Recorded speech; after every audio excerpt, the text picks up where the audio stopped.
the quiet widow. The town of Ashford was a place where silence spoke louder than words. Every porch, every church bench, every market stall had its own rhythm of whispers, and lately, every whisper had one name on its tongue: Evelyn Moore. At 55, Evelyn carried herself with the quiet grace of someone who had long learned the art of endurance. Her late husband, Samuel Moore, had been a pillar of the community, righteous, stern, and devoted to the church. 10 years had passed since his death, yet the town still measured her worth by a shadow.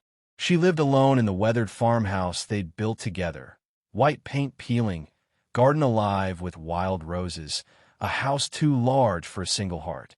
Each morning, Evelyn walked to the market, her basket filled with apples and bread, her gaze fixed on cobblestones.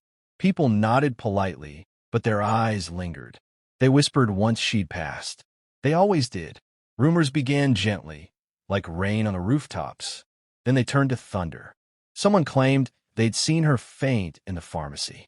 Someone else swore the doctor visited her home late at night. When the truth finally reached them, that Evelyn Moore was with child, the town gasped as if struck by lightning. No one asked her directly. They didn't need to. They already had their verdict. At the bakery, Lydia Parker leaned across the counter, her voice coated in honey and venom. "Such a shame," she murmured to a friend. "Samuel must be rolling in his grave. 55 and expecting? There's sin in that, surely." Evelyn heard her. She always did, but she said nothing. She paid for her bread, nodded once, and walked home beneath a sky heavy with gray. That evening, she sat by the window, a candle flickering beside her. The farmhouse groaned with memories: Samuel's laughter, his sermons, his rigid discipline. He had loved her in his own way, structured, contained, a man who believed love was duty, not warmth. Now the silence felt different. It was not grief anymore, it was judgment.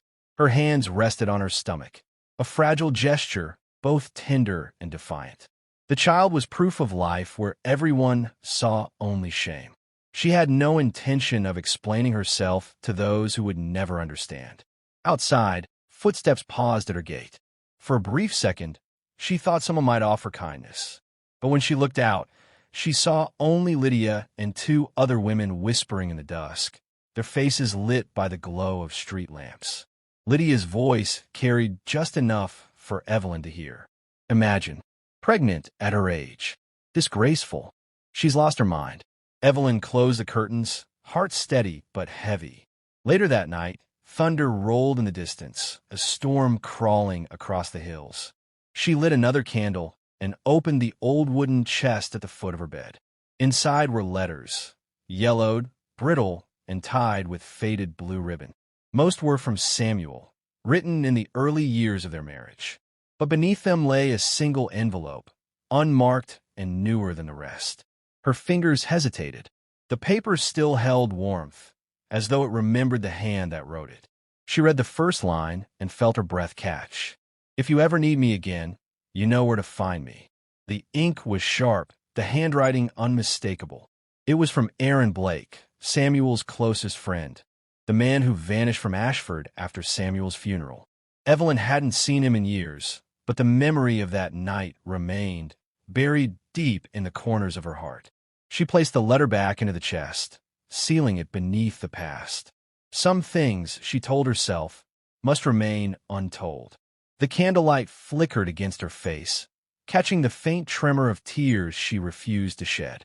She was not ashamed of her child. She was ashamed of the world that demanded she be. The wind howled against the windows, and the farmhouse seemed to sigh with her. She thought of the child inside her, a heartbeat, small but fierce, pulsing with impossible hope. She whispered softly, "You were never a mistake. You're the only thing in this house that's truly alive." At that moment, she felt something, a presence beyond loneliness, a memory that stirred the air. Perhaps it was Samuel's ghost, disappointed. Or perhaps it was Aaron's promise, echoing after all these years. Outside, the church bells began to ring for evening prayer, their sound distant and hollow. The town prayed for her redemption, but Evelyn needed no forgiveness. Only courage.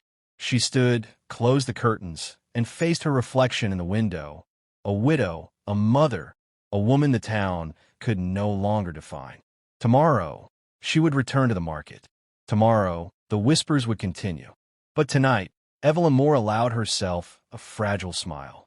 The storm outside roared louder, yet she felt, for the first time in years, profoundly alive. And somewhere beyond the rain, far from town, a man read an old letter and began his journey back to Ashford. The secret meeting. The rain had not stopped for 3 days. It came in sheets against the windows of Evelyn Moore's farmhouse, whispering across the roof like the world itself was trying to cleanse its guilt. She sat by the fire, the glow brushing her pale face, a book open in her lap, though her eyes had not moved across the page in hours. The town had gone silent, but she could feel its eyes pressing against her walls. Every knock of thunder was another echo of judgment. Then came a softer sound, a real one, the creak of the front gate. Evelyn's head lifted, heart quickening. No one visited her anymore, not since the whispers began. She rose slowly, every step echoing in the hollow house. When she opened the door, a small envelope rested on the doormat, the edges damp with rain. She looked out into the night, only mist and distance. The handwriting was neat, familiar. She tore it open with trembling hands. "I'm back. We need to talk." No signature, but she didn't need one. The fire cracked behind her as she sank into the nearest chair. Her breath trembled. Aaron Blake. She hadn't spoken his name aloud in years, yet his memory had lived quietly in the corners of her mind. The warmth of his voice, the ache in his eyes the night they last saw each other. Aaron had been Samuel's closest friend, loyal, steadfast, and always near. For decades, he had lingered at the edge of her life. The man who fixed their fences, shared meals at their table, carried Samuel home after long meetings at the church. He was kind in ways her husband never understood. A man who listened, who saw. And when Samuel died suddenly, Aaron was the one who stood beside her at the grave. He had held her shoulders as she wept, his hand trembling just enough for her to feel it. That night, grief had torn through both of them like lightning. One fragile moment, a shared silence that turned to a touch, a kiss that tasted of tears. A single night, unplanned, unspoken. By dawn, Aaron was gone. Evelyn pressed the letter to her chest. The child inside her moved faintly, as if reminding her that the past had never really left. She whispered into the quiet, "Why now, Aaron?" The next morning, she found him. He stood at the edge of her property, beneath the skeletal branches of the oak tree. The years had silvered his hair, but his eyes were still the same, soft, uncertain, and impossibly kind. When he saw her, he took off his hat, as though no time had passed. "Evelyn," he said, voice low. "You look older," she interrupted, "and pregnant. I assume that's why you're here." He flinched at her sharpness, but didn't deny it. "I came when I heard the talk. You shouldn't face this alone." Evelyn's hands tightened around her shawl. "The town thinks I've lost my mind. They whisper about sin, about disgrace. But I don't care about them, Aaron. I only care about what comes next." He stepped closer.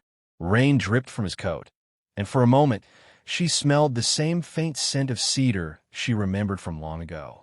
"Then let me help you," he said. "Let me take you away from this place." She shook her head. "You don't understand. If we run, they'll think it's true, that this was planned, that I betrayed Samuel's memory." Aaron's eyes softened with pain. "You didn't betray him. You loved him. You loved him enough to bury yourself alive in this house." Silence settled between them, thick and trembling. Evelyn turned away, staring toward the gray horizon. "That night was not meant to happen," she said quietly. "You know it wasn't." He took a step forward, his voice raw. "And yet it did. Evelyn, I've lived with that night every single day since. The guilt, the what-ifs, the thought of you waking up alone. You weren't supposed to carry that burden by yourself." Her eyes glistened. "And now I carry something else. Something innocent." Aaron looked at her stomach, the faint curve beneath her coat, and his breath caught. "It's mine," he whispered, the words breaking like glass. Evelyn closed her eyes, nodding once. "Yes, yours. But it's not shame I feel. Only fear. Fear of how cruel people can be when they think they're righteous." Aaron moved closer until they stood only a breath apart. Then let them talk, he said softly. Let them choke on their own holiness. You and that child deserve peace, Evelyn, not punishment. She wanted to believe him, but the town's shadow loomed too large. You don't know them like I do, she said. Ashford doesn't forgive. It watches. It remembers. And it destroys what it can't understand. Aaron's jaw tightened. Then let me face them. Let me tell them the truth.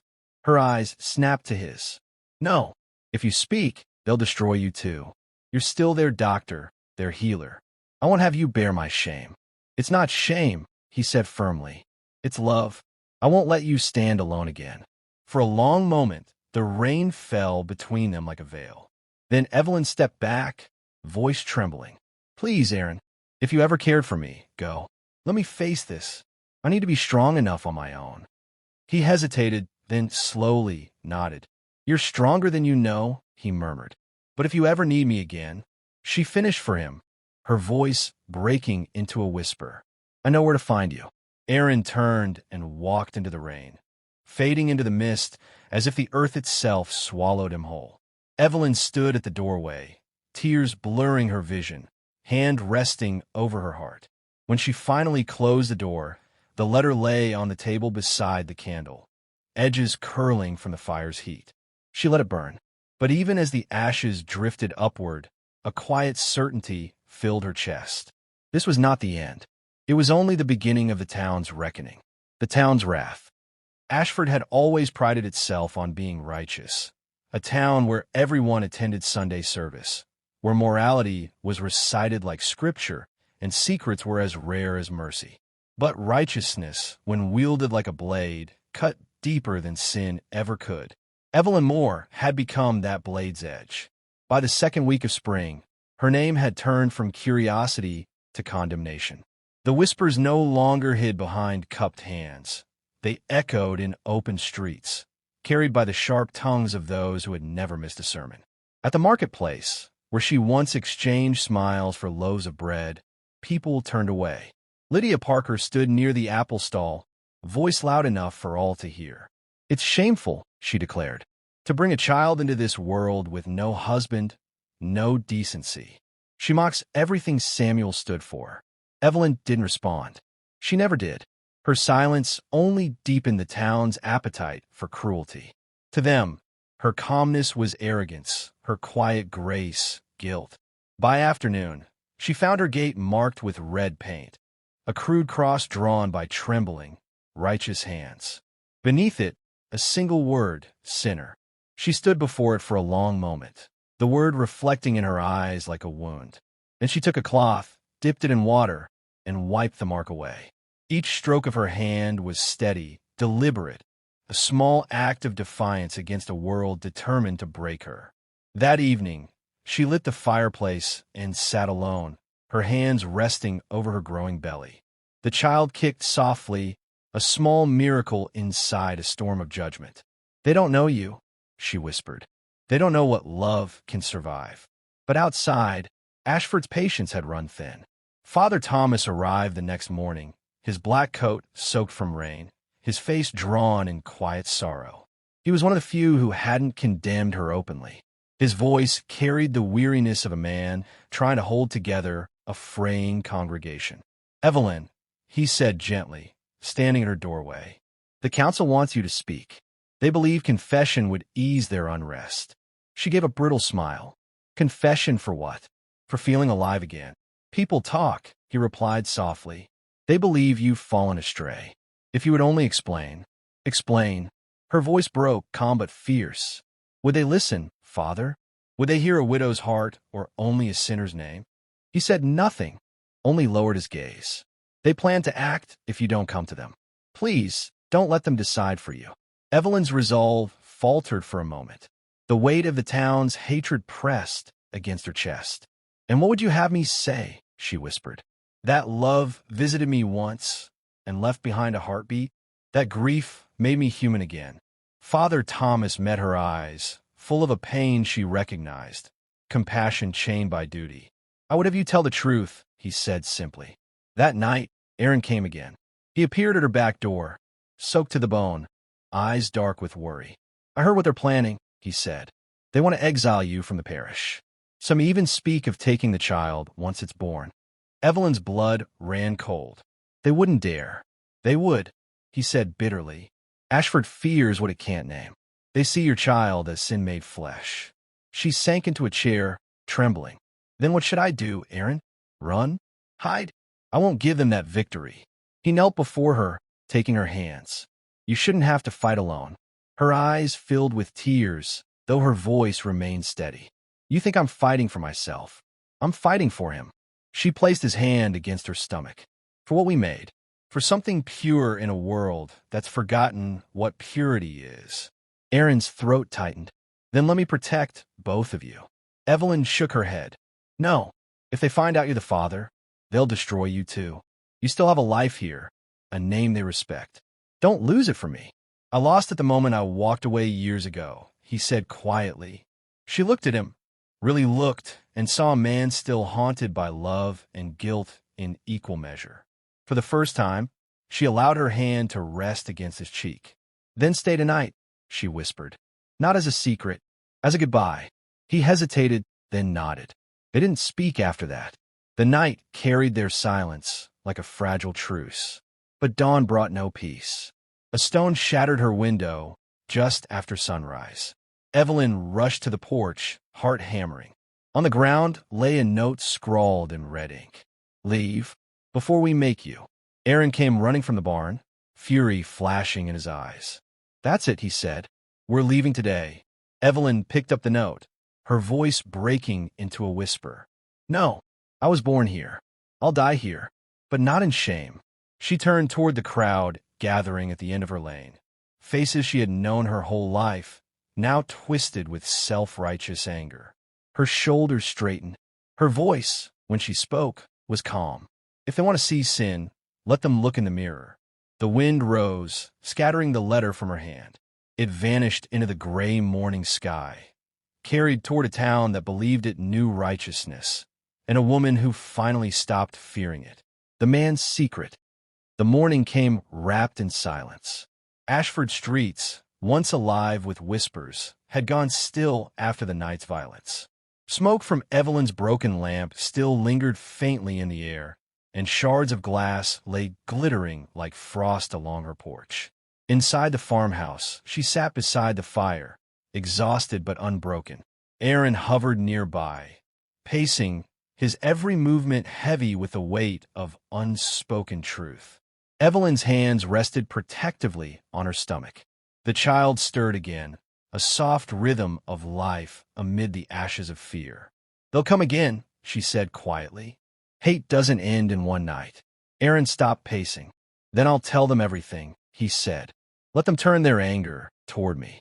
You shouldn't have to bear this alone." She met his eyes, weariness shadowed by tenderness. "And what will that change, Aaron? They'll still hate what they can't forgive." He shook his head. "No, they'll know the truth. That this wasn't sin. It was love, imperfect, human, real." Before she could answer, there came a knock, sharp, deliberate, echoing through the room. Evelyn froze. Aaron's jaw tightened. He moved to the door, opening it just enough to reveal Father Thomas standing on the porch, hat in hand, expression grave. "Evelyn," the priest said softly, "the council has met. They're calling for your removal from the parish. They believe your presence defile the sanctity of the town." Evelyn rose slowly, her voice calm despite the tremor beneath it. "Tell them the town's sanctity was never mine to protect." Father Thomas hesitated, eyes flickering to Aaron. "And you, Dr. Blake," he said quietly. "They've seen you here. They're beginning to suspect." Aaron took a step forward. "Then stop them, Father. Stop this madness." The priest sighed. "I can't, but I can offer you sanctuary in the rectory until things settle." Evelyn shook her head firmly. "No, I will not hide. If the truth must come out, let it do so here in my home." Father Thomas looked at her long and hard, then nodded once. "Then God grant you courage," he whispered before turning away, vanishing into the gray light of morning. When the door shut, Aaron turned to Evelyn, his expression torn between love and despair. "He's right, you know. This won't end unless someone tells the truth. She sank back in her chair, her voice a fragile thread. Then tell me, Aaron, which truth? That I was lonely? That you were grieving too? That one night of weakness brought something beautiful into a cruel world? Which truth will they hear? Aaron knelt beside her, taking her trembling hand. The truth that matters, he said softly. That this child is mine, and that I love you. Her breath caught. The words, though simple, pierced through the fog of months. You shouldn't say that, she whispered. Love is what started all this. No, he said, his eyes bright with quiet conviction. Fear is what started it. Love is what will end it. Before she could answer, a faint sound echoed from outside. Murmuring voices, footsteps crunching on gravel. The townspeople were gathering. Aaron stood, resolve hardening. Stay inside, he said. Please. Evelyn rose too, her voice steady. No, I'm done hiding from ghosts. They stepped out together into the cold morning air. A crowd had gathered at the end of the path, faces grim, torches and umbrellas scattered among them. Lydia Parker stood at the front, her voice sharp as ever. Repent, Evelyn. Admit your sin before it's too late. Evelyn didn't flinch. You call it sin because you've never felt love without permission. Gasps rippled through the crowd. Aaron moved beside her, shoulders squared. Enough, he said, his voice cutting through the murmurs. If you want someone to blame, blame me. The murmurs turned into stunned silence. I am the father, he continued. The night you all condemned her for, it was mine as well. She bears no guilt that I don't share. Lydia's face went pale. You confess this openly? I confess love, Aaron said. A love I tried to bury out of loyalty and fear. But no more. For a long moment, no one spoke.